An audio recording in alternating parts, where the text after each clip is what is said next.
Welcome to Optimal Game State. So today we're going to go through another one of these monthly reviews. So the idea of this is to look back at everything that went up for pre-order in the last month. So we're going to be looking at the July pre-orders. That might mean some of the pre-orders haven't quite hit yet. So any ones at the end of July might need another week before they actually get into your hand. But the idea here is to look at the stuff that has been released, the stuff that is already out and that maybe you can get your hands on, rather than constantly focusing about the new upcoming stuff. If you are a fan of one of these games, but not necessarily others, maybe there'll be something in here that you might have missed from your own personal game, or possibly there might be something that you might find interesting from other games. I dabble in pretty much all of these games to a certain extent, and having played each of them at a different point, they're all valid and enjoyable games if you're willing to put the time and effort into it. Let's start off with Warcry. So Warcry obviously got his Briar and Brone release. I do a video up on it. This is a warband. It's a single box warband from the Ossiarch Bone Reapers versus the Sylvaneth. So they're not actually those factions, they're kind of sub-factions, so you can't mix them in Warcry, but they do get rules if you're playing the larger game of Age of Sigmar, so they're kind of part of that faction, but for Warcry, they're just a single warband. I did a video on it. These are the kind of ones that you can pick up and have a campaign between the two of them. This is one of the great things that GW do. They actually give you a in-the-box experience that two players can sit down, paint it up, play some games, and there's enough of a campaign to kind of keep you going for a while and keep enjoying it. If you haven't tried something like this, they are a great experience. We'll actually see this kind of idea repeated over and over again. If, like me, you have a tendency to look for other people who are willing to play rather than necessarily people who have got their own armies, again, this is a great way to get a good two-player game going. So you'll sit down, you'll make sure you've got scenery, you'll paint up all the miniatures, and then it's ready for someone to sit down. And look, if they're maybe playing Kill Team, they can do the same, and you can kind of trade off. It's a good way of doing it. Warcry, the bit of scenery in the middle is a Norwood tree, Norwood oak, that's been tied down and fed. So this is what happens when you domesticate them, I guess. And I think there's a little bit of rules in relation to that in this box over how you would play it. Also in this box, we did get battle traits. I'm not going to go into it here, but battle traits are covered in another video and were very nice additions. We were delighted to see that. Warcry also got some of the more standard releases. So this is essentially the previous box, but split up. So the two warbands there are now purchasable by themselves, as is that kind of scenery block at the back. Necromunda obviously has a big release of Hive Secundus, and we haven't had a big box since the Ash Waste, so this is nice to see. This has the Vansar versus the Malstrain, and the Vansar are backed up by two Spirers. So Spirers are essentially nobles in very, very fancy armor that racks up and unlocks special abilities the more kills they get. So it's kind of a gamified noble hunting rig, essentially. This box is kind of interesting. I think it's probably a good deal if you're interested in everything in it. Me, I'm not too interested in the Malstrain side of it. The Gene Stealer part of it is a couple of unique models that are very distinctive for new Gene Stealers. And it uses the Hive Scum frames with some Gene Stealer heads and extra bits to kind of round it out. On the other side, we've got Vansar Tech Hunters. The Tech Hunters are a new box. So if you're collecting Vansar, you're probably going to have your core Vansar gang box.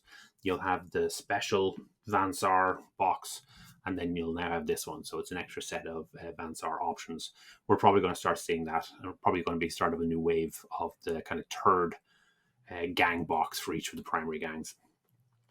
The board here is unfortunately paper rather than a heavy cardboard. Those bulkheads and doors are from one of the old plastic sprues. You may not have gotten your hands on it because that one has been out of production for a while. It is in the box 3 boxes ago or something like that, I think. 4 boxes ago. A lot of the other components around that maybe unfortunately aren't great quality, and the box itself if you're interested in those kind of things, is a lower quality, lower cardstock box rather than the kind of chunky ones that you might see with Ashways. The book itself is a paperback, which, is what it is, not necessarily a bad thing. But we have been seeing a lot of hardbacks lately for Necromunda, and this isn't one of them. It has the basic rules in the game and has a campaign. So again, this is a way to sit down, paint all this up, and then have a campaign between two players and kind of play it out. And essentially, you've got the Van Saren Spirers hunting in Hive Secundus to try find something while the Mal Strain, I guess, are trying to kill everyone, because that's what Gene Stealers do. So again, it looks like another fun campaign and another great release. Personally, I'm very, very interested in see what the individual releases for this. I think I'm interested in picking up the Spirers and maybe eventually the Tech Van Sar, but I'm less interested in the Malstrain, partially because I've got a good chunk of Gene Stealers and Cult already, so I'm kind of happy with what I have. So yeah, looking forward to when they come out as individual releases. Also, this month we got a bunch of additional stuff. So on the right-hand side, we've got a bunch of the ruined terrain. So this is the kind of same stuff as we would have seen originally, but busted up. And look, just because it's Hive Secundus themed doesn't mean that everything in Hive Primus is under great condition. These will work perfectly fine on either side. On the left-hand side, we've got two new characters. Can't straight remember what they are. I think on the left-hand side it's a fixer, and I'm not sure what the other noble-looking guy is. Interestingly, typically with Necromunda, you have a lot of what are called hangers-on. Often they have bonuses and mechanics, but they don't necessarily need models. But you can get models. I think the fixer is one of the ones that can actually fight. I suspect the one in the middle doesn't. Just because he looks like he doesn't. But occasionally what can happen is if your base is being attacked and you're defending your base, which does occasionally happen, then there's a chance that some of your hangers on will actually turn up. Not something that everyone looks for, but it is an option, and it's nice to see more models. And yeah, we're kind of rounding out that kind of style of Necromunda, and it's always great to see. These are almost certainly going to be in resin. So yeah, they'll be on the main Warhammer store, but just be aware that you're going to be working with a slightly different material than plastic. In the background, we've got a map. That map is of Hive Secundus, which I think is a large crater in the middle, because they destroyed the hell out of it when it went Gene Scale Corrupt. But it probably needs a little bit more destruction. And it marks out the lines where they've got the enforcers have got it under guard and watch and lock. But things occasionally get out. Last up, we have White Dwarf. Obviously, this White Dwarf was very, very focused on Skaventide and all the new stuff. So there were some pretty good paint splatters. You can see it here, where we're kind of going through how you would get that Skaventide box painted up. For the most part, there's not a lot of skirmish in here because there's a lot of content around Skaventide. But the Warcry section did have a campaign arc for Paths of the Chosen. I haven't gone through it in detail because obviously it's campaign, and I don't have any great need to have a campaign right now, and we've got a pretty great selection of options. But it is always good to see more material in there.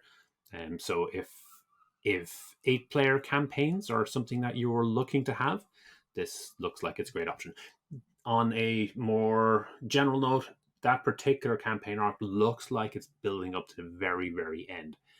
There has been some talk that this particular Warcry release would be the final in maybe the Norwood, maybe in the season. We're not kind of sure what's going to happen next. We don't have any roadmap.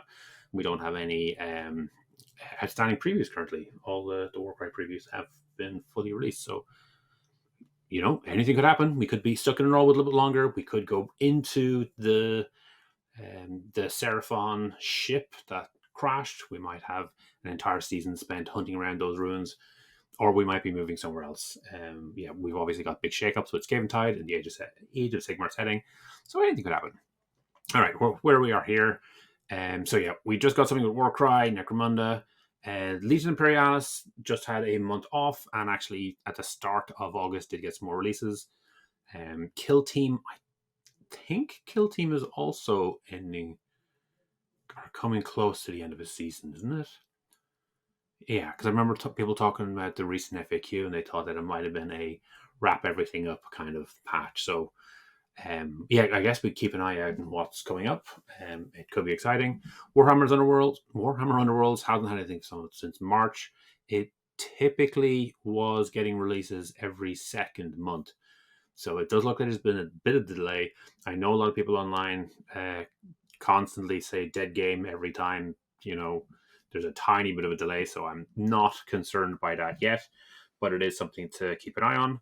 Um, yeah, don't believe any of the rumors, but at the same time, be aware that Underworld hasn't released anything since March, but fingers crossed we start seeing a bit more soon.